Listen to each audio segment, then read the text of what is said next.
My 2006 Yamaha Rhino. Gonna show that off today.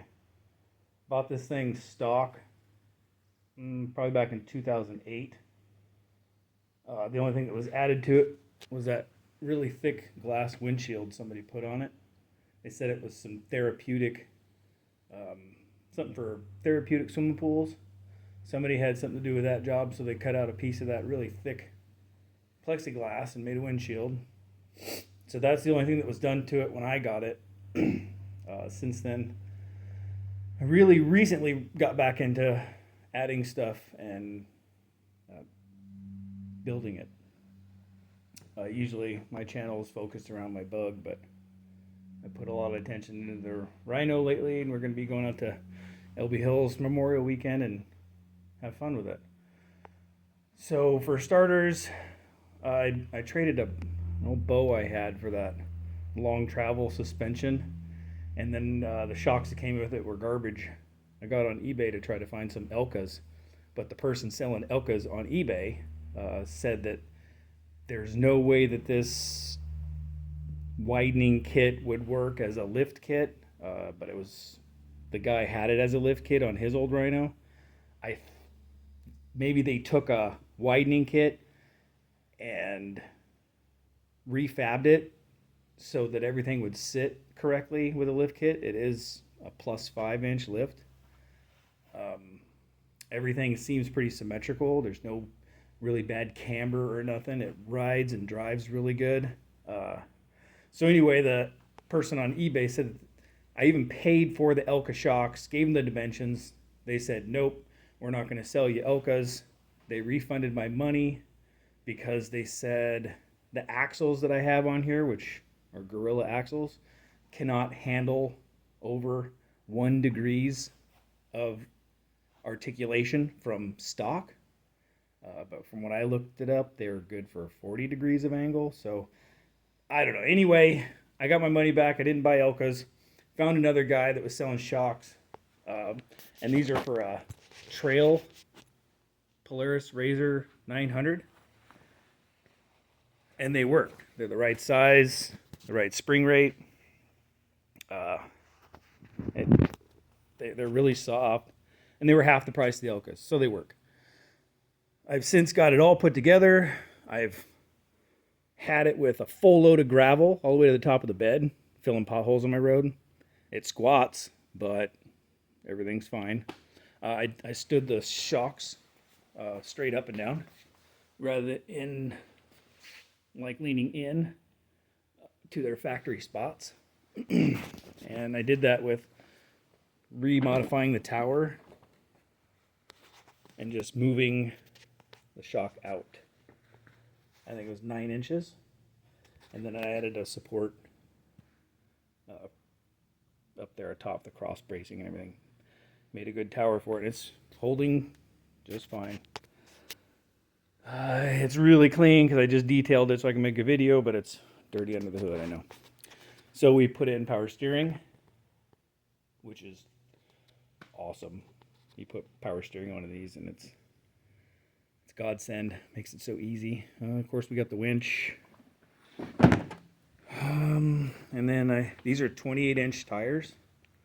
And I've added some power modifications too to it. This is a 450, by the way. Very, very gutless when I had it. But from what I know, you get bigger tires. It's supposed to show that you're actually going slower than what you are on your speedometer. I can cruise, not even full throttle, up and down a flat road at 41 miles an hour and then get on it, and I haven't even tried to take it up to its top speed yet. So it's showing me 41 miles an hour on the speedometer. No, I haven't checked it with a GPS, but I plan to maybe do an update. Again, I shined it up. That's why it's kind of cleany and dirty. I've added the, also on eBay, there's a CDI box, and it was tunable from a selection from 0, which is stock, to 9. So I have that cranked up to 9 for the mods. K&N air filter inside the cab with the airbox lid on.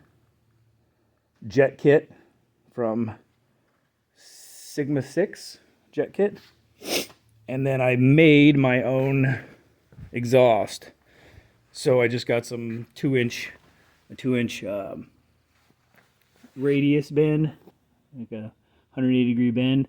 Put an automotive resonator in it, so that's the shiny part. And then I have a 2020 Polaris Razor, and I put aftermarket exhaust on it. So this tip is from the Razor stock exhaust, which has a catalytic converter in it, and it really brought down the loud baffle.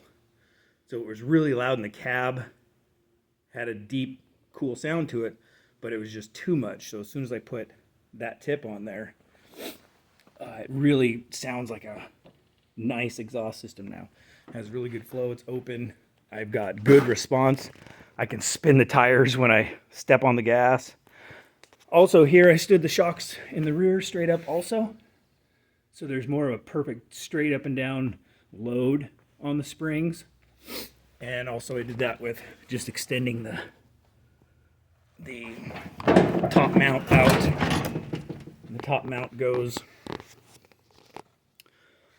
all the way inside, and then it's notched to fit around the frame. And then it's in there solid, won't go up any higher. Plus, I think about right here it hits the bed or close to it. But like I said, I've had full load of gravel in it, full load of wood, and I wheeled it through a mud bog that I have on the property, and so far so good. I had a leak, for those of you who have rhinos, and you get a leak there on the front of the diff just behind the disc brake. I thought the seal was bad. So I looked into it, and what you do is you just unbolt the differential. I left my axles in. Unbolt the differential, let it kind of come down, push it back. The drive line comes out, and then watch out, there's a rubber plug in the end of the drive line to kind of create a bushing between the drive line and the nut that's in there. But there's a nut inside there that comes loose. And I just reached in there and felt it was just loose by hand. I tightened that, I put red Loctite on it, tightened it back up, and no leak. It's all gone. Still got to clean it up a little bit with some brake clean. But that solved that leak. I read about that one on, or watched videos about it or whatever on forums, and watched videos on YouTube, and then read about it on forums, and that was the typical issue. Aftermarket steering wheel. I do have a deck in here, but it has, with the memory that you have, the memory wire that you leave in it, it'll kill the battery. So I don't even run it. I just use my phone and a Bluetooth speaker. I made the doors myself. I just don't like paying for shit. I like building stuff. So I used the stock door, made a cardboard template of how I wanted the door to look, used some galvanized EMT.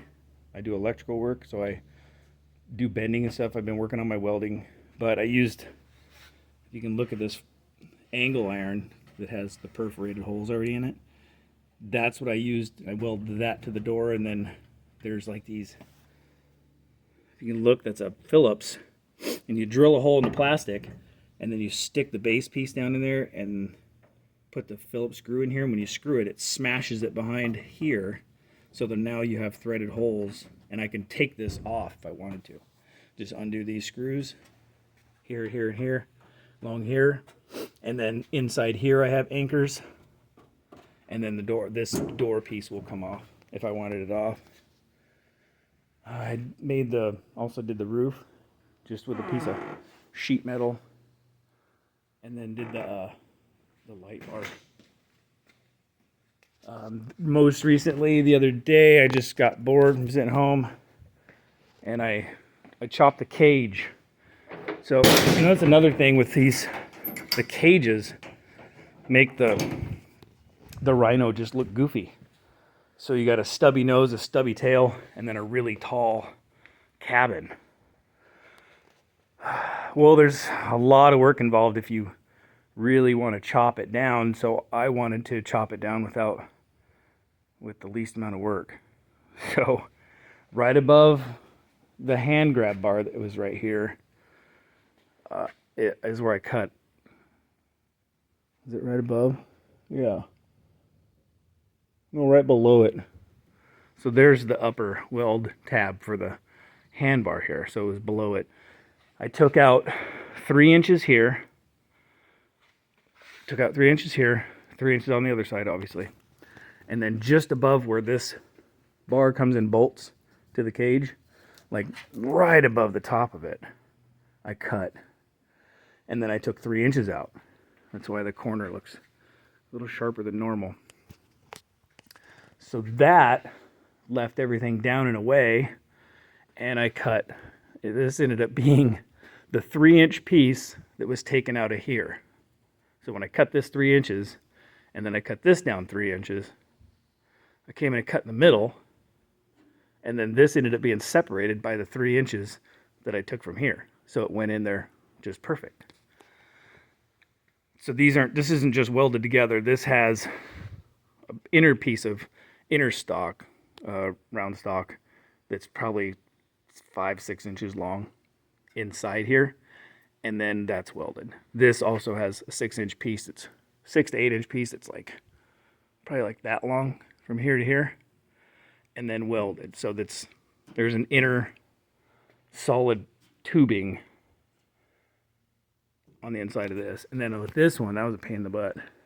I had to pre-bend a piece of smaller pipe, get it to fit this angle, but then still want to set down in this pipe. So that was the hard part. But I got it done, and it works. So this probably has a tube that comes up to this far past the weld, and then probably down to about here. That's all a bent piece of tubing on both sides. I still got to put my gussets back in from here to here. I'm probably going to get some bigger pipe for that. Gusset that, put the grab bar back on, and then I thought about bending a piece of bar up in this area to go over the windshield, and then put that light bar mounted to that. But I get to a point where it's leave well enough alone and just drive it and have fun. Like I said, I have a really deep mud bog in the back, and I thought because I went wider with the tires that it wouldn't make it through my trail, because I had kind of stock width before, but those tires, and you can see how they just were chewing up the fender wells. When you turn hard, they'd really grab and start ripping on the floorboard, and I was afraid something was going to break out. So that's when I went to the widening kit, or the lift kit. But if you look at it, it looks like somebody really did their own modifications to whatever's going on here. And then if you look at the back, you know, the way the hub sits in there is just, it's like they changed it. But it works. Everything fit really good. I had the old eBay 3-inch lift kit on there. It's garbage. So we've shined her up. I made the little tire rack in the back. This is, I don't know, some steering column bracket out of a car that I found at a junkyard. I thought it'd work good for a rear tire mount. So that's it. Chopped 3 inches on the roll bar, the lift kit, the exhaust, the CDI box, Canon air filter, custom doors. Yeah, it does awesome. A lot of fun, but I usually do post about my bug, but I figured I'd share the Rhino today. Like the old school nostalgia. Gonna go out wheeling with all the Jeeps and all the Suzuki Samurais this Memorial weekend out at LB. Take my son, and he's 8. I'm gonna let him drive. Should be fun. Anyway, watch for that video. See you back soon.